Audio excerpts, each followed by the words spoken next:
안녕하세요. 이명기 목사입니다. 오늘은 사사기 17장 묵상입니다. 사사시대는 그야말로 자기 소견에 옳은 대로 행했던 시대였습니다. 본문에서는 미가의 신상 제작 경위와 신상 숭배에 대해서 기록하고 있습니다. 이 사건의 발달은 미가가 모친의 돈 1,100을 훔치면서 시작됩니다. 자신의 돈이 없어진 것을 발견한 미가의 어머니는 마구 저주를 퍼부은 뒤 그 사실을 미가에게도 알렸습니다. 그러자 미가는 두려움을 느끼고 어머니에게 모든 사실을 고한 다음 훔친 돈을 돌려주었습니다. 미가의 어머니는 돌려받은 은을 아들을 위해 하나님께 거룩하게 드린다고 말하고 그것으로 우상을 만들었습니다.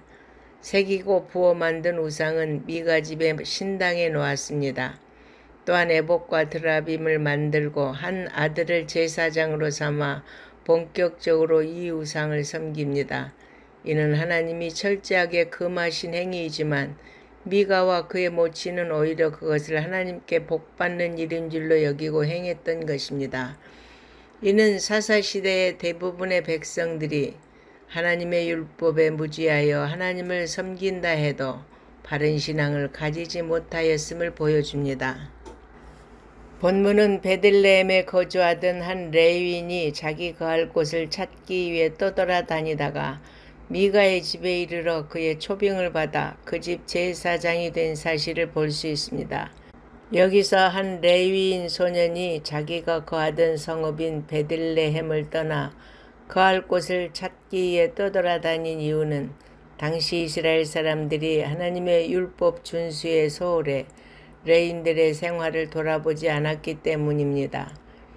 따라서 레위인들은 자기의 직분을 버리고 생계를 위해 나설 수밖에 없게 되었고 레위인들의 종교적 가르침을 받지 못한 백성들은 하나님 섬기는 방법을 몰라 자기 소견에 좋은 대로 살 수밖에 없는 영적인 암흑기를 맞이했다고 보아야 합니다. 미가는 하나님을 섬긴다는 명목하에 우상을 섬기고 있던 중이므로 그 와중에 레위인을 만났다는 것은 그의 그릇된 신앙을 바로잡을 하나의 기회일 수 있었습니다. 그러나 본문을 보면 그 레위인의 태도는 매우 실망스럽기 그지없습니다.